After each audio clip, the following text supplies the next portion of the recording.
Tu restes là, tu restes là. Je vais passer au mur. Tu rentres dedans. Je regarde mes potes sous cuite, le beat me rend dingue, comme ce flingue qui me parle quand je suis à terre. C'est mon fils, Nabil. On me l'a tué le 16 mars 2013.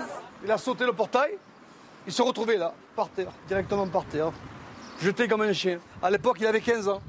Il y avait quand même 2 mineurs et ça, c'est un peu inquiétant parce qu'on se demande comment des garçons aussi jeunes prennent autant de risques. Là, vas-y, tire le dessus. Ne nous cherchez pas.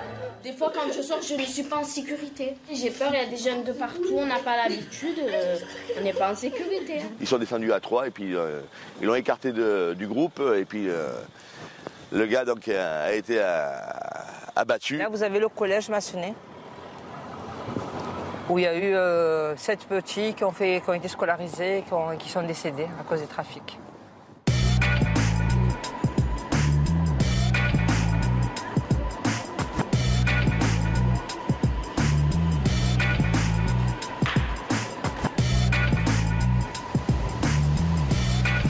Marseille, la capitale européenne de la culture, et la bonne mère qui veille sur la ville.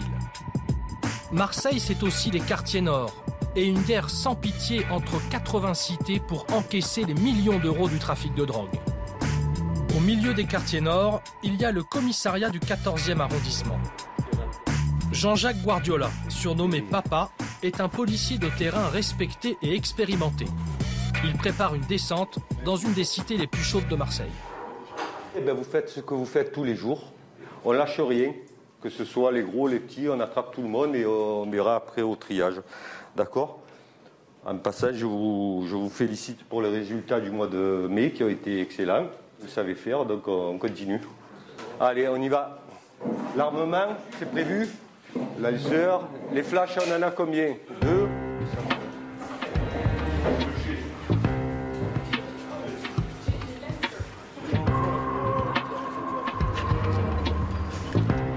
La mission du jour, reprendre un immeuble occupé par les dealers et montrer que les zones de non-droit, ça n'existe pas.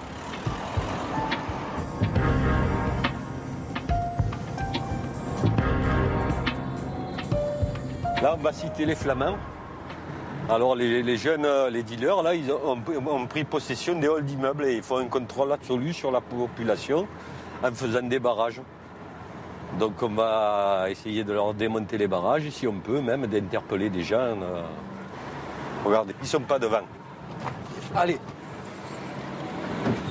Oh putain. Allez. Un premier groupe course les dealers dans les escaliers. Un deuxième reste en protection à l'extérieur. Ces jeunes s'enfuient à scooter, d'autres sont interpellés. Tu restes là, tu restes là. Je vais passer au mur. Le premier groupe arrive enfin au barrage. Laisse filmer. Des sommiers métalliques, des barrières de sécurité et des caddies de supermarché.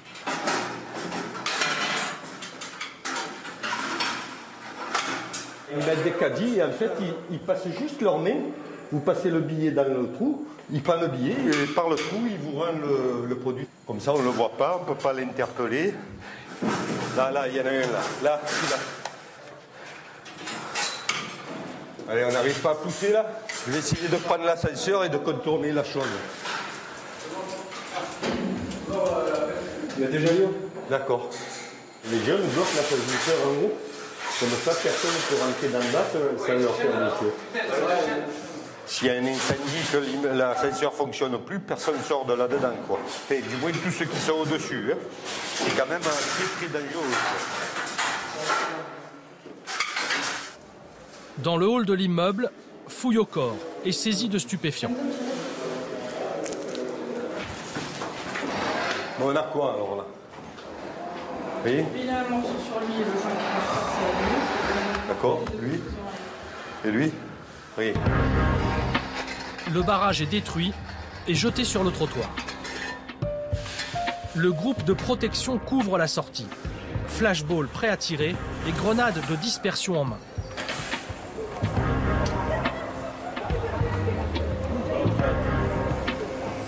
Donc toi, Avec ça, on va te ramener. Hein. Tu habites où, toi? Aux Oliviers. Aux Oliviers. Et vous êtes sûr que c'est ça? Pardon, oui, oui. En fait, tant que vous viendrez ici, on viendra nous aussi et on vous ramènera. Bon, le Toulonnais, vas-y, tu montes dans ta voiture. Tu n'auras pas tous les jours cette chance. Hein.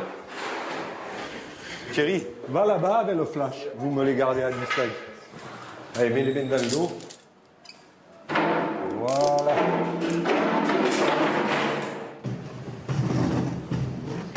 Et là, ils ne vendront pas tant qu'ils n'ont pas reconstruit. C'est trop dangereux pour eux. Comme on court plus vite qu'eux, ils vont se sauver. Mais là, s'il n'y a rien qui nous arrête, on les attrape à chaque fois. Quoi. Donc, ils vont reconstruire. Ça vous arrive qu'il y ait des trucs qui tombent des étages? Oui, il faut bien regarder. Parce qu'il y a pas mal d'immeubles. C'est pas revenu partout.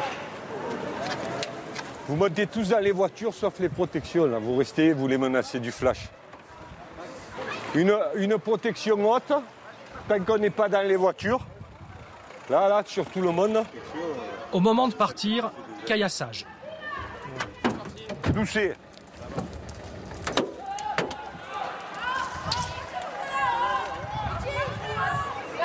Ça caillasse un peu, là? Ouais. Mais pointe-les. Ferme-la, la basse. Oh, demain, on est encore là. Hein. Là. Ne nous cherchez pas. Gardez votre place, monsieur.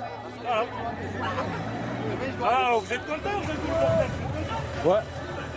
Je me régale, ouais. Allez. La première voiture. Montez. Avec ce mot, ils ont profité de trafic. Il y a une interruption. Ils sont gavés de trafic. Et vous partez. Pourquoi vous restez pas? Il va la fermer ou on va la mener, lui? On va revenir, t'inquiète. J'ai plus rien à foutre ici. Allez, Lou, rentre. Allez, vas-y. Bon. Attention.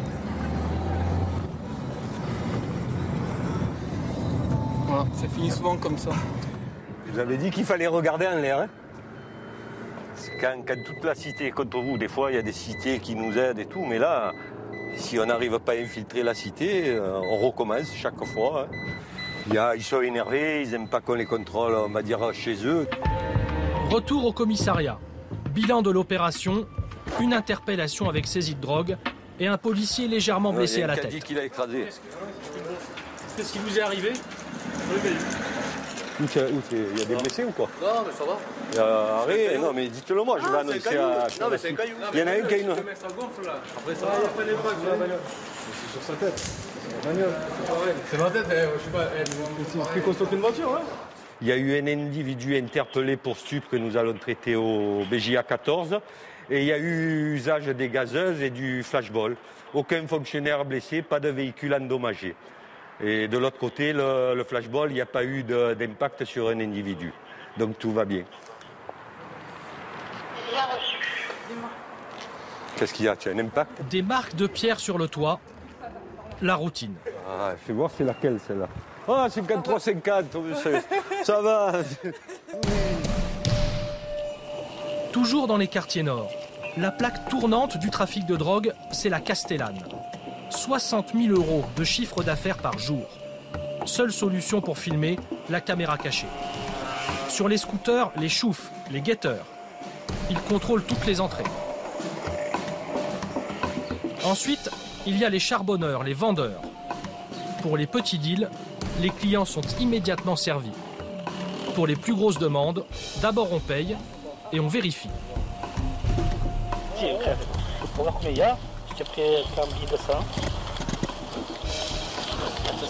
Le vendeur fait une réduction de 50 €. Mais attention, la police n'est pas loin.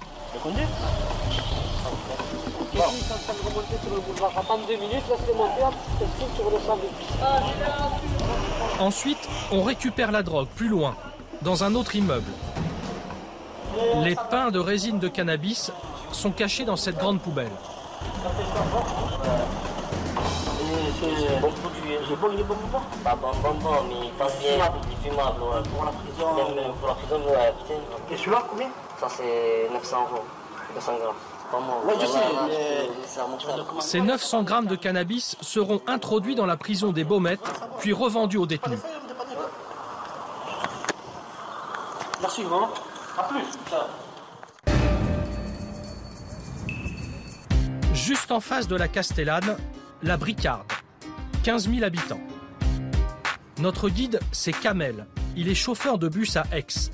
Il a toujours vécu dans cette cité. C'est un grand frère.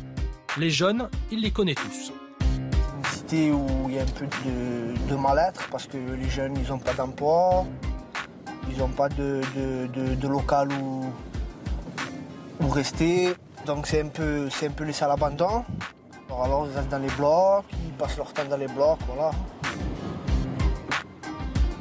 Après, arrivé à un endroit là, où je vous dis couper la caméra, vous coupez la caméra. Voilà, couper la caméra, là, on va monter. Pourquoi il faut la couper la caméra? Parce que y a des petits jeunes, ils veulent pas se faire filmer en fait. Il y en a qui trafiquent. À Marseille, dans tous les quartiers, il y a des trafiquants. Mais après voilà, on va pas du jour au lendemain arrêter tous ces trafics, tout ça. C'est un truc qu'on peut pas s'en passer, c'est comme ça. Hein. Filmer là comment de merde, ouais. Il a coupé, il a coupé, il a coupé. On veut pas vous voir. On ne veut pas nous voir. Mais après discussion, un vendeur accepte de nous parler. Il a 17 ans. Une condition, ne pas être reconnu. Il nous conduit jusqu'à sa planque. Il deal au milieu d'un jardin d'enfants. Un client arrive. 10 €, 10 grammes de cannabis.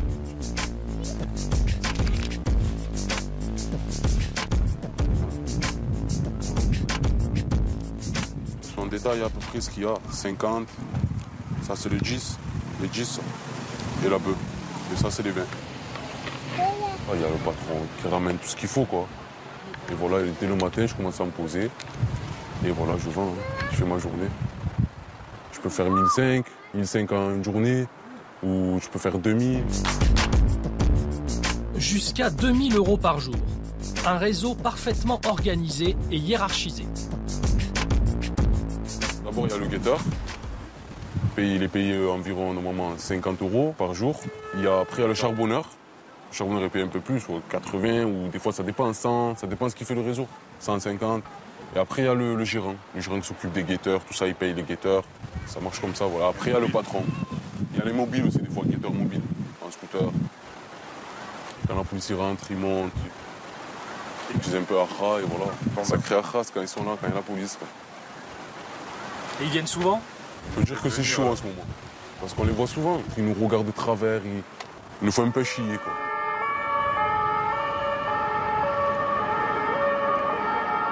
Dans tous les quartiers, on voit que l'école ça ne nous plaît pas, qu'on n'arrive pas, et voilà, que c'est pas pour nous. On voit que là on gagne très bien 70 €, 80 € de 1 heure jusqu'à 6 heures. On n'hésite pas. À 18 ans, voilà, il n'y a pas mieux. Même si c'est risqué, voilà, c'est un risque et péril. Mais le risque c'est quoi? C'est qu'un autre réseau vienne? Enfin, un patron de notre réseau, il peut venir ici. Le jour ou l'autre, il peut tirer, nous allumer, mettre son réseau ici. Maintenant, c'est comme ça ici. Il peut poser son réseau ici, nous tirer dessus, voilà. On meurt à 17 ans, 16 ans. Ça peut venir de partout ici, le danger. Je peux me faire tirer dessus, pas voir la police ou quoi. Je me fais péter, je rentre en prison. C'est un truc qui me passe vite dans la tête, mais j'ai pas peur, en fait. Je sais pas ce que je vais devenir, ce que je vais être.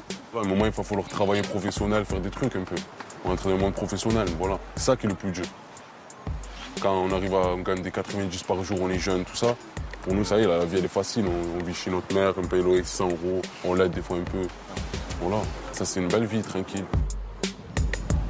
Nous retrouvons Kamel, toujours à la Bricarde. Il nous emmène au local. Depuis la fermeture du centre social, c'est là que les jeunes se retrouvent. Dans les quartiers nord, 1 jeune sur 2 est au chômage. Pour passer le temps, ils font d'interminables parties de baby-foot.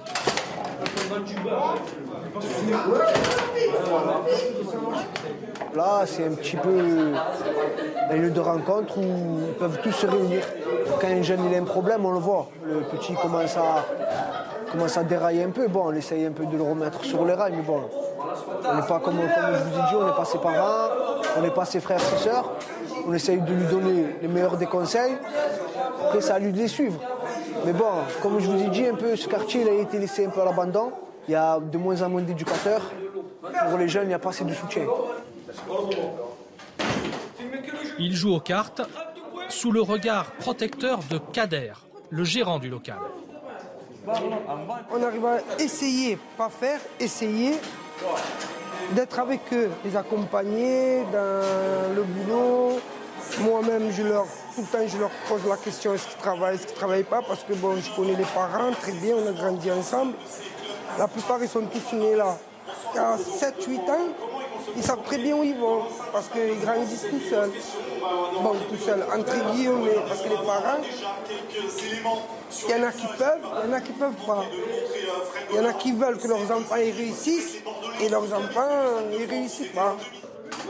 C'est pas l'horreur, mes frères me manquent. Je suis pas acteur, à part de mon propre film. Quartier Nord, je le vis, qui viennent, qui filment, qui copient, qui pompent. Je suis scénariste, armé d'un fusil à pompe. La mort, j'ai croisé, je prends mes devants gros. J'en place une à ton CEO, Capaïta dans mes son flingue, frérot. Je veux pas du mal, mais le mal vers moi, Je vais niquer sa mère en tout azimut. Nous, on n'est pas des putes, on prend soin des enfants, on les protège. La musique, on l'a appris sans solfège. Je fais du rap léger pour les confirmer. Laisse-moi m'envoler. Non, je veux pas ton succès, non. Je veux pas sucer, tenir le coup avec de la coque. Nani, Tout le monde le sait, il y a de la drogue, on a la possibilité d'y aller, on y va pas, mais on sait les risques. On va se faire tuer, on va pas se faire tuer. On n'est pas, c'est pas j'ai mon CDI, je suis devant le poste, c'est tranquille, il y a des risques. Les risques, ceux qui les prennent, ce sont que des grosses couilles. J'ai déjà vendu. On n'a pas de l'argent, et faire quoi? Il faut que je fume. Il n'y a que ça pour me calmer, pour que le manque d'argent. Retour au commissariat du 14e. Cette fois, Papa et ses hommes ciblent la cité de la Busserine. Rien n'est laissé au hasard. C'est une opération délicate. Délicate, oui, de par la configuration, parce qu'on va monter par les toits, et de par le contexte, parce que c'est en plein milieu de la cité, il y a beaucoup de monde. Donc il faut avoir le bon timing et un poil de chance pour réussir à attraper le dealer. Et eux, ils arrivent par où? Par là? Ouais, par le D'accord. Porsche. Par le Porsche, là.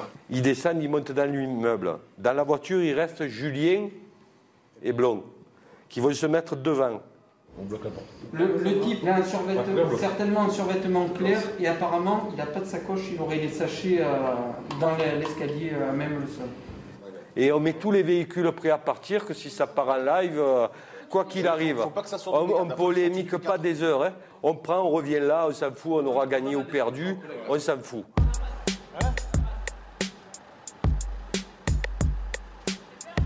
J'ai une bombe lacrymogène, en cas d'invasion des individus présents sur place pour pouvoir nous protéger et nous extraire au besoin. 9 mm, parabellum, c'est efficace. Nous avons des grenades de dispersion. On la tient là. On a 1 seconde 5 pour envoyer. Comme souvent, 2 équipes sont prévues.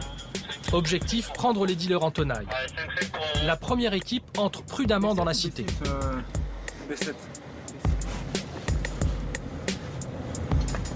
Dans 10 secondes, on tape. Cool, Jules. Je dirais quand nous arrêter. Continue. Vas-y, stop.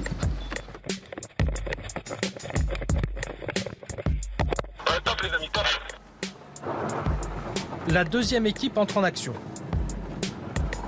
C'est reçu? Ouais, reçu. Putain, il y en a là, quoi. Une fois le dealer repéré, course-poursuite dans les escaliers.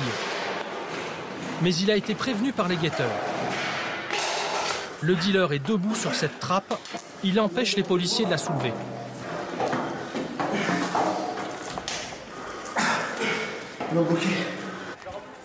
Il est monté, Laurent, il est monté. Il y a un mec qui part sur le toit vers le B5, B6. C'est reçu? En bas, problème aussi pour la deuxième équipe. Ben, ils mettent simplement une cale comme ça et ça empêche d'ouvrir. S'ils vous connaissent, ils ouvrent, c'est-à-dire les habitants. Ouais, je t'écoute. Il y a une description du gars? Oui, c'était un nain avec les cheveux décolorés. Vous voulez pas commenter au B5? Il recherche un NA, un Nord-Africain. Ils décident de passer par l'immeuble voisin. Enfin, ils arrivent sur le toit. D'après Thierry, il n'est plus dans les étages, sur le toit. Mais le dealer a disparu depuis bien longtemps. Il est descendu, hein. V5 ou V6, mais pas au-delà. Confirmation, sur le toit il n'y a plus personne.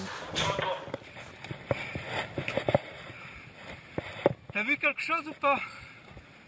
Jean-Jacques fouille quand même les caches habituelles. Bon, donc il s'est enfui là. Là, il y a de grandes chances pour qu'il soit rentré dans l'immeuble à côté et après dans un appartement, vu qu'il n'est pas ressorti par en bas. Il est déçu, mais il n'a pas tout perdu. Là, en fait, je regarde parce qu'on a un autre plan stup qui se situe juste là. Et j'avais jamais fait gaffe qu'on pouvait bien le voir, quoi, de là. Le gars se tient derrière le bouquet d'arbres sur les terrains de tennis, là, et il sert les gens qui arrivent sur le stade, là. Ce réseau, Jean-Jacques s'en occupera plus tard. Le mec, il est sur nous, sur la trappe. C'est pour ça qu'on n'arrive pas à la lever. Et quand on a refait le truc, il y avait le produit qui fait. Pour l'instant, il faut faire le maigre bilan du jour. Aucune interpellation, mais une petite saisie de stupéfiants quand même. On va pas toucher, on va peser. 112 heures. On ne sait jamais s'il y en a qui se... Et 119. 231 grammes. Voilà, il faudrait les compter, mais on ne veut pas toucher parce que des fois, on fait des prélèvements d'ADN dessus, donc on est dedans. J'arrive avec un Callégant qui la remet dedans. Là, il y a 400 ou 500 euros par sachet à peu près. Ouais. Mais bon, là, il a perdu une brave journée quand même.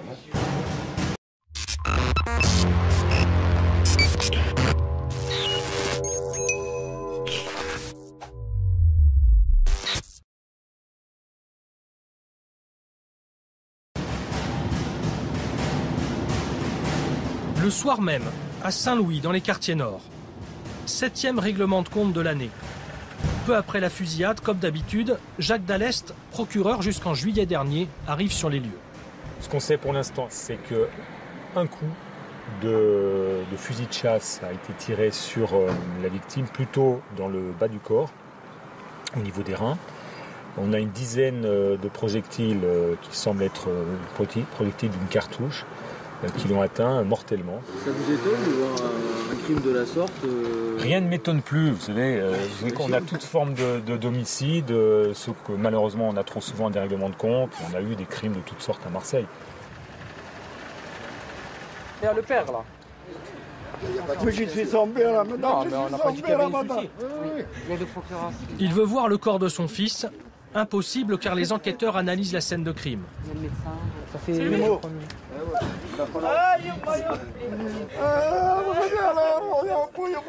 Des assassinats comme celui-ci, il y en a en moyenne 2 par mois à Marseille.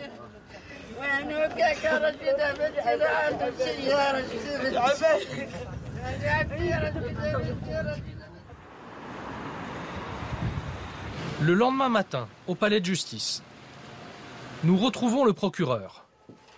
Des règlements de compte, il en a vu des dizaines. Dans les quartiers nord, pour être respecté, il faut tuer. Ceux qui sont un peu plus malins que les autres et un peu plus violents, qui ont une capacité de violence, être capable de flinguer ou de mettre à l'amende, c'est aussi un marqueur. C'est ça, comme ça que se dégagent des chefs, des petits chefs. Et c'est aussi une façon de s'imposer. Si vous n'êtes pas capable de flinguer ou de tirer, vous n'êtes pas crédible dans la cité. Quand on arrête un trafiquant, ce qu'on appelle un gérant, celui qui gère, on le met en prison, qu'est-ce qu'il va faire? Il laisse la place. Donc un autre va prendre la place. Le gérant en question, il peut télécommander l'exécution de celui qui lui a pris la place. Même chose quand le gérant a fini sa peine, ou quand il est mis en liberté, il sort de prison. Et là, il va inquiéter ceux qui lui ont pris la place. Et on va le tuer. Et un certain nombre de jeunes qui ont été tués ces 2 dernières années étaient sortis de prison pas très longtemps avant, voire le jour même.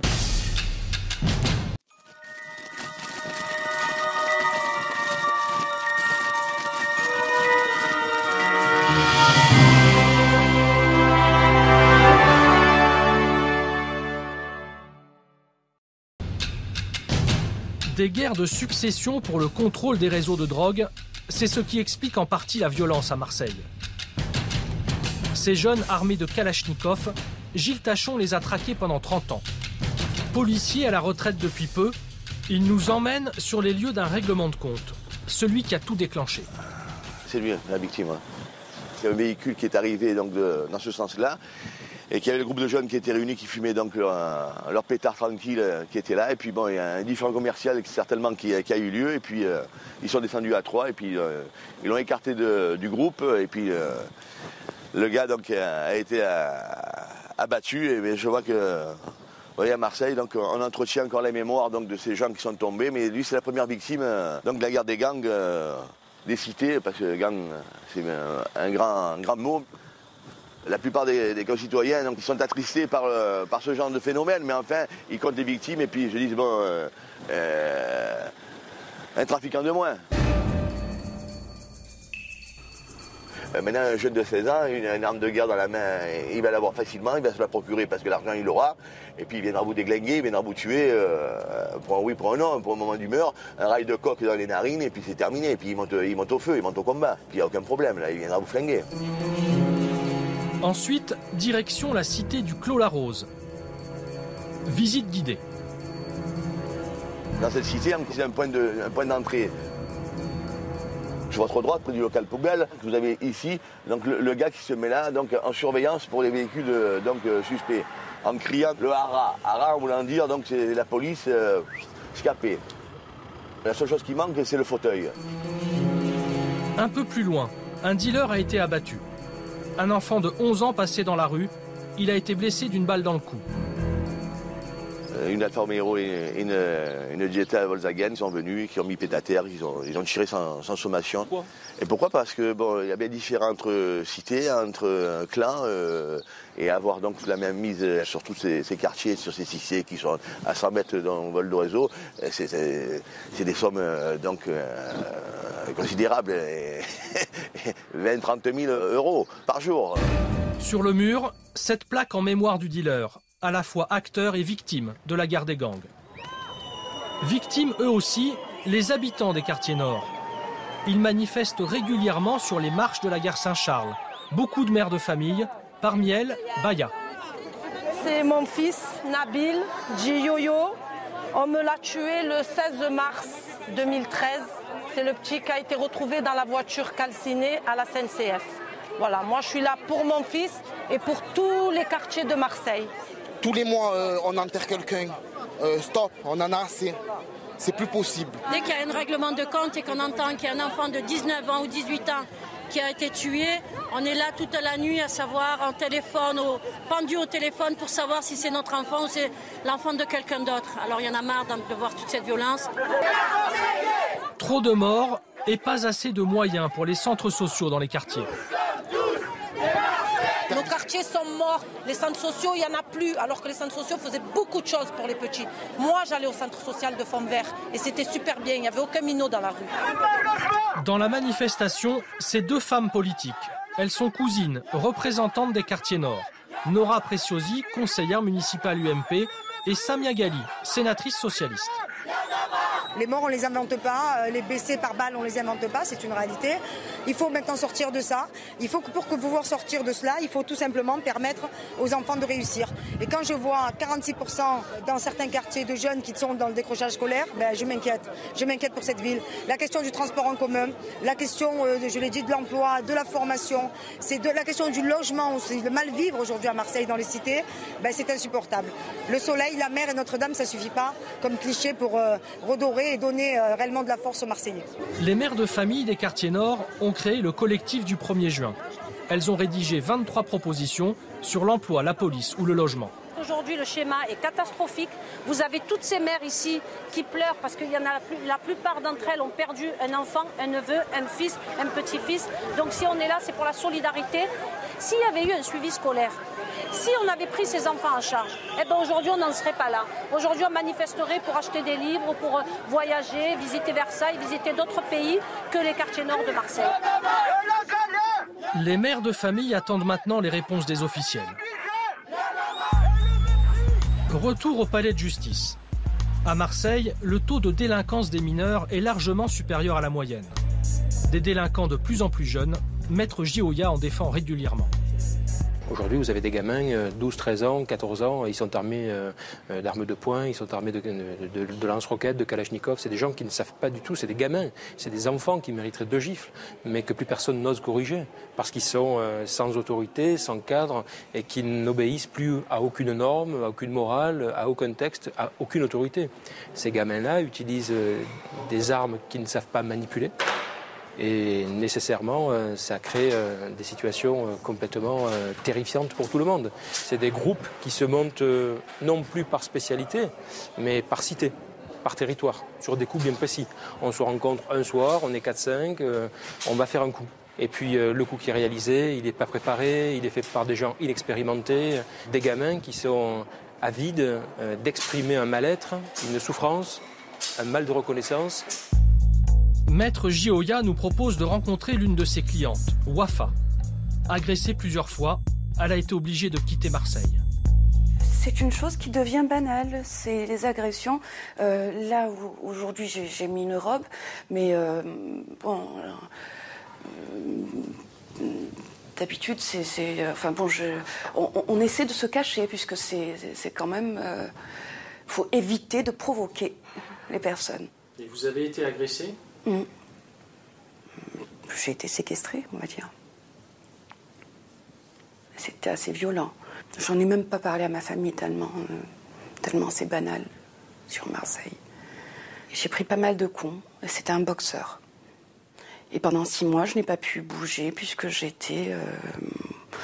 des bleus tout le côté. Dans sa famille, elle n'est pas la seule à avoir souffert. Son frère a été sauvagement mutilé. Ils l'ont assommé avec une bouteille de bière. Ils l'ont mis sur le dos et ils l'ont attaché. Enfin, ils l'ont bloqué. Et une personne qui a arraché un des yeux en le montrant comme si c'était un acte de victoire. Voilà, j'ai le pouvoir et maintenant, qu'est-ce que tu vas faire sans l'autre œil? Donc, celui-là, on l'a retrouvé dans le caniveau, cet œil-là. L'autre, on l'a récupéré, il y a eu 19 heures d'opération pour récupérer le second œil qui tenait. Tout simplement. Voilà. On ne sait pas exactement ce qui s'est passé, on ne sait pas. On ne sait rien. C'est des actes gratuits, c'est la drogue, l'alcool, ça détruit tout le monde. Et quand j'ai posé la question à certaines personnes qui étaient là, qui étaient présents, donc ils nous ont dit mais on ne sait pas pour qui, on n'est pas des balances. Celui qui a arraché l'œil du frère de Wafa s'est pendu en prison. Des dossiers d'agression, Maître Gioia en a des dizaines. Parmi ses clients, des bijoutiers, cibles privilégiées des 30 vols avec violence ou à main armée qui se déroulent chaque jour. Le délit à la mode, c'est l'arrachage des colliers en or, 20 par jour. Le cours de l'or est élevé, donc l'or se vole, s'achète et se revend très facilement. Gilles Morel a été braqué 3 fois en 6 mois, 30 000 € de perte. Vous l'avez porté une fois, déjà vous aviez remis. Ils sont arrivés très violemment, ils ont enfoncé la porte qui n'était pas celle-ci, puisque là maintenant on a mis un sas, mais il y avait une porte assez simple, avec ouverture, gâche électrique. Ils ont défoncé la porte, ils sont rentrés avec des pistolets ou des massettes. Ils ont cassé toutes les vitrines intérieures. Ils ont neutralisé les personnes qui étaient là et ils ont demandé d'accéder au coffre. Et donc ils ont pillé le coffre, ils ont pillé les vitrines. Donc c'était très violent. On essaie de se protéger, on essaie de ne pas prendre trop de risques. On n'a pas le temps de réagir, de réaliser ce qui se passe parce que c'est soudain. Et puis ils arrivent en nombre. Le problème, c'est que dans le lot, il y avait quand même 2 mineurs, et ça, c'est un peu inquiétant, parce qu'on se demande comment des garçons aussi jeunes prennent autant de risques. Depuis ces braquages à répétition, il a investi dans la vidéosurveillance et un sas de sécurité. Surprotégé comme dans une banque, mais avec toujours la peur au ventre. À Marseille, les armes sont aussi du côté des citoyens exaspérés. Cette famille est victime de l'autodéfense. Antoine venait, semble-t-il, de cambrioler un appartement. Le propriétaire lui a tiré dessus et l'a tué. C'est une assassine, ce monsieur. Je veux que le lève la tête. Un petit comme ça, de 15 ans, on se tue comme ça. Il faut pas. Je ne peux pas vous dire exactement comment ça s'est passé, mais je pense que c'est comme ça, là. Je pense qu'il est rentré là, dans cette... devant le portail, là, je pense, d'après les bruits qu'ils ont dit. Il est rentré là-bas, dans la maison au-dessus, là, du premier étage. Soi-disant, il est rentré en bas pour voler, je ne sais pas quoi. Parce qu'ils ont rien trouvé, ils ont trouvé une souris d'ordinateur, parce qu'il n'avait rien sur lui, le petit. Et je pense qu'il est parti en courant, il a sauté le portail, il se retrouvait là, par terre, directement par terre, jeté comme un chien. À l'époque, il avait 15 ans. Monsieur l'assassin, quand ils ont fait la perquisition, les flics, ils ont retrouvé un arsenal. Il a l'habitude. Et monsieur se permet de dire, dans la première déclaration, il a tiré pour faire peur. Si on veut tirer pour faire peur, on prend un 12 ou un 16 qui fait énormément de bruit. Mais monsieur, qu'est-ce qu'il a pris? Il a pris un 22 de l'orif. Et un 22 de l'orif, il ne fait pas de bruit. Il a assassiné mon fils, il a assassiné. Le 22, c'est une arme de précision. C'est une arme pour tuer. C'est ça qu'il a voulu. Il a voulu tuer. Chaque samedi, la famille d'Antoine revient sur les lieux du drame. Elle attend le procès. Le tireur est toujours en détention préventive. La violence est partout, même à l'hôpital. Hôpital Nord, quartier Nord, service des urgences. 135 patients sont pris en charge chaque jour. En 5 ans, les agressions contre le personnel ont augmenté de 80%. Par exemple, en août dernier, un patient blessé par balle et arme à la main a menacé plusieurs infirmières. Pour soutenir et rassurer, une cellule de soutien psychologique a été créée. Une cellule mise en place par le docteur Jean, le médecin-chef des urgences. Ça va. Bon. Un certain nombre de problèmes de violence trouvent leur origine ici, dans ce lieu qui est vraiment le point chaud des urgences, qui est la salle d'attente. Claques, coups de poing, tentatives de strangulation, griffures, morsures, crachats. Dans 10 minutes, elle doit être encore à l'extérieur. Il y a quelques mois, à qui on avait refusé, dans un premier temps, l'entrée des urgences parce qu'il y avait quelqu'un d'autre dont il fallait s'occuper, donc il devait attendre, qui a fracassé à coups de poing la porte d'entrée, là, qui a complètement explosé de rage. Et la présence d'un agent de sécurité est devenue une nécessité incontournable. Oui, il vous est arrivé d'avoir eu peur? Peur? Non, peur non. Choqué, oui, par le comportement des gens, oui. J'ai eu une intervention ici au Cap 48, des personnes psy. Il était un peu agité, un peu agressif, il est sorti. On l'a interpellé et tout. Il dialoguait et tout. 5 minutes après, je ne sais pas ce qui lui est passé. Il a donné un coup de tête à mon collègue. Voilà. Après, il s'est enfui. Ça m'a choqué. Et une autre fois aussi, un patient qui était venu, je ne me rappelle plus exactement pourquoi, et ça ne relevait pas du tout du service d'urgence. On avait le service qui était complètement bondé. Et donc, c'est pas qu'on l'a refusé, on l'a réorienté sur un médecin généraliste, puisque donc on ne peut pas refuser les patients, mais on les réoriente au mieux.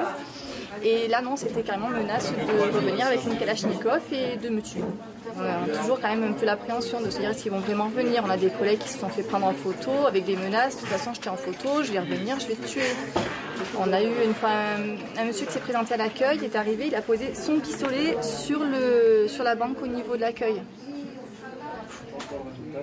En plus de la cellule de soutien psychologique, un système d'alerte 24 heures sur 24. Il y a là un bouton que l'on peut enclencher. C'est un point d'appel auprès des forces de police. Ça sonne au niveau du commissariat, enfin de ce secteur. Et à ce moment-là, donc les forces de police sont susceptibles donc d'intervenir très rapidement. Et on est très content de voir arriver les gros bras de la police qui viennent nous aplatir quelques agités. Et c'est indispensable. Les agités, la justice les condamne sévèrement. Pour l'homme qui a fracassé la porte des urgences, 10 mois ferme. Attention, ça va très vite. Il y a eu pas mal de carreaux. Les quartiers nord, c'est 400 000 habitants. Yamina Bencheni y a toujours vécu. Elle a participé à la rédaction des 23 propositions de la marche contre la violence. Une violence qui commence souvent dès l'école. Là, vous avez le collège maçonné, où il y a eu 7 petits qui ont été scolarisés, qui sont décédés à cause des trafics. Ils ont été tués avec des armes à feu. Ils avaient quel âge? Entre 17 et 22 ans. C'est les premiers qui tombent dans l'engrenage, c'est les plus vulnérables, c'est les plus fragiles. Ce sont des ados. C'est aussi des mamans fragilisées, vulnérables, endettées, voilà. C'est trop facile de montrer du doigt et de stigmatiser les gens en disant « vous êtes dans le trafic, vous êtes complice, vous êtes responsable ». Non, c'est trop facile. Le problème, il est un peu plus complexe. Améliorer la qualité de vie dans les quartiers nord, c'est le combat de Yamina et du conseil de copropriété de la Simiane. Pour chasser les dealers, barrières de sécurité et digicode. Voilà, ça fait partie de qui ça, en compétence? Mais bien sûr, ça ne suffit pas. Tout le long, ils sont ouverts, venez voir. Voilà. Les 23 propositions, c'est de réaménager ces espaces et de les fermer. Pourquoi c'est laissé comme ça? C'est des belles cachettes. C'est des cachettes communes, collectives, qui appartiennent à personne, mais qui sont censées appartenir à quelques-uns. Et ils cachent quoi dedans? À votre avis? Pour ne pas se faire attraper sur soi, qu'est-ce qu'on fait? Et tout le long, c'est comme ça. Les politiques disent, on vous comprend, on va essayer de voir, on va essayer. Quand ils sont élus, ils promettent, et une fois qu'ils sont élus, ils vont essayer.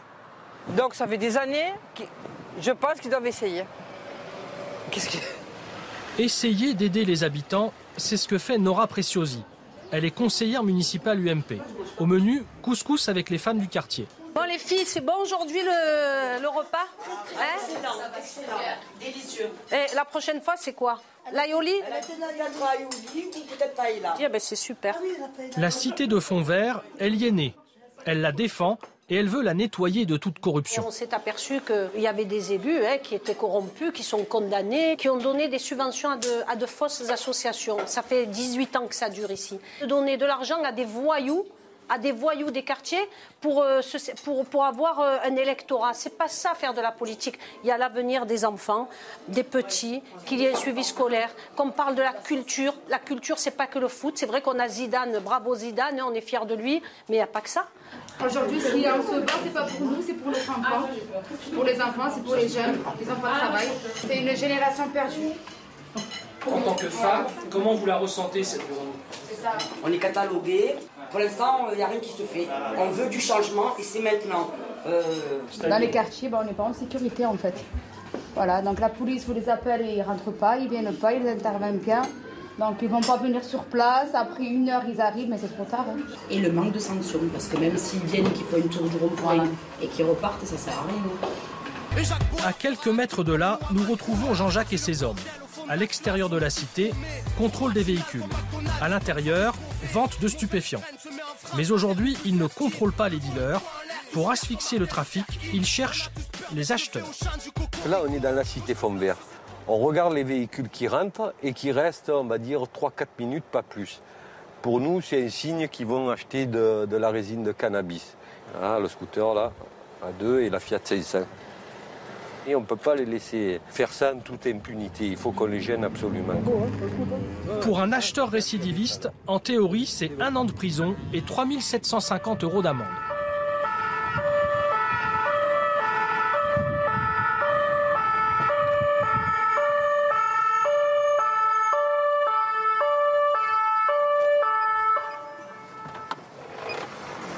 Vous avez une idée pourquoi on est là?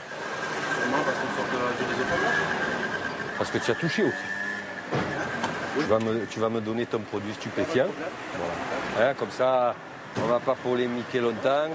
Puisqu'on te voit, il n'y a pas de souci. Allez, vas-y. Voilà. Donne tout. Après, voilà. Là, c'est des combien, ça? C'est des 20. 60 €. Je vais t'amener. Aujourd'hui, ça va... Écoute-moi. Normalement, c'est une condamnation et des trucs un peu plus précis. Aujourd'hui, ça va... Tu joues au foot, toi? Non, du tout. Bon, dommage. Aujourd'hui, ça va être comme au foot, pourtant. Carton jaune, ça veut dire on ne le refait plus. Tu nous suis? En discutant, Jean-Jacques essaie d'obtenir quelques informations. Le savent les gens où c'est exactement. Ah, tu es connu? Parce que d'habitude... Pas question d'être connu, je veux dire, là-bas, j'ai pas l'habitude d'aller là, moi je vais pas là d'habitude. D'accord, tu vas où? Ça dépend. On les connaît tous. Hein. Ça dépend. Je peux te les citer. Tu vas au Flamand ou pas? Non, Flamand, Busserine, il est pas bon le shit. Paternelle, Bassins. Ouais, la patère en ce moment, ouais, là, ça j'ai vu. C'est chaud. Ça j'ai vu ce qui s'est passé à la télé, ça. Ah, quand même. Dans toutes les cités où tu vas, il y a des policiers, des CRS, tu n'as pas remarqué ça? C'est comme tout, c'est le jeu du chat et la souris, quoi. Ah, tu joues quand même, tu le sais, mais tu joues. Je peux pas le nier, quoi, je suis fumeur, voilà. D'accord. Il sera convoqué pour un simple rappel à la loi.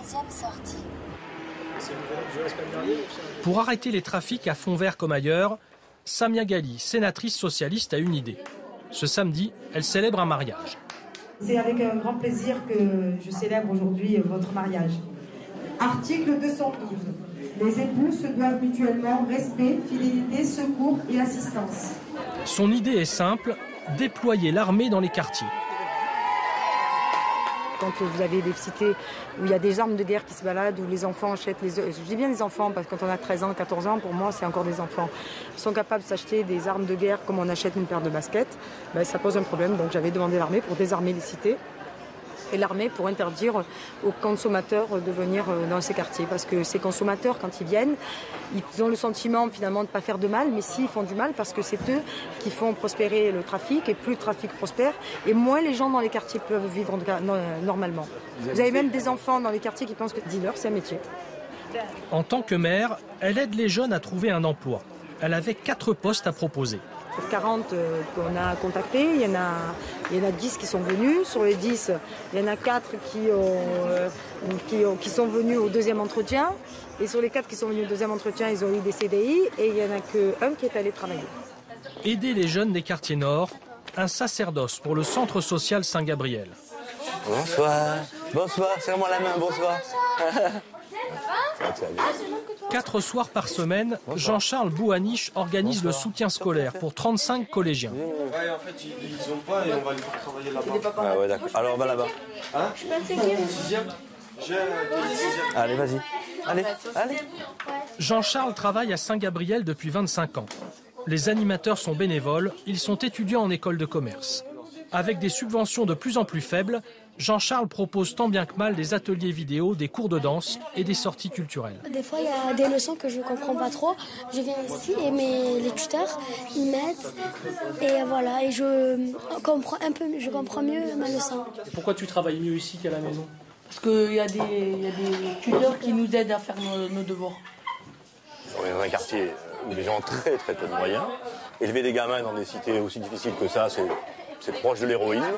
Eh ben, ils suivent leurs enfants de près et ils veulent la réussite. Pour eux, l'école, c'est l'ascenseur social. Bien sûr, il y en a toujours qui s'en sortent pas, qui finissent délinquants toute leur vie, mais moi, je dis que sur le quartier, 98% des jeunes, ils sont extraordinaires, ils ont des projets. Après, il y a 2% de délinquants. Les 2% de délinquants sur un confetti. Ces territoires, ils sont petits, ils sont très peuplés.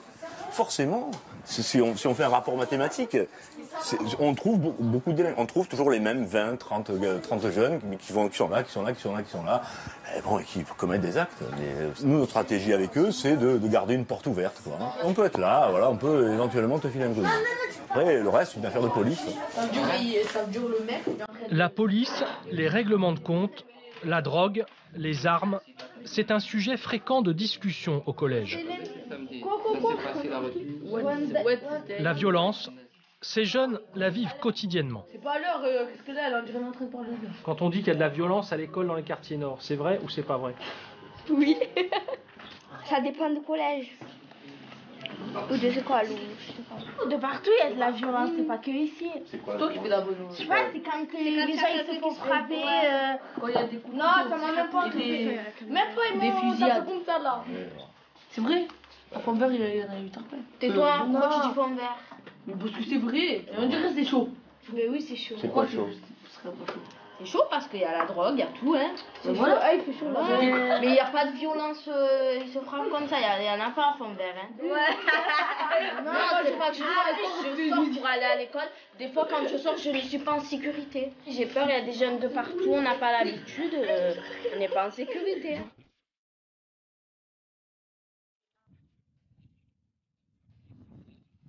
L'un des repères de la jeunesse marseillaise, c'est Ayam, 25 ans de rap. Dans leur dernier album, le morceau Notre-Dame veille évoque Marseille et ses dérives. La violence est en dents de scie. Il y a des moments où elle est en bas, où il fait plutôt bon vivre, il y a des moments où elle remonte. Dès qu'il y a un resserrement, voilà, dès qu'il y a un resserrement, une petite strangulation économique, un peu trop de drogue, parce que aussi, la réalité aussi c'est que pour tous ces gamins-là, il y a 10 ans, ils se fumaient des pétards. Hein. Maintenant, ils s'en envoient dans le pif. Ça te donne des comportements qui sont complètement différents. Pas du tout. Et puis c'est pas du tout le même au niveau financier, c'est pas du tout les mêmes retombées non plus. Donc forcément les moyens sont pas les mêmes.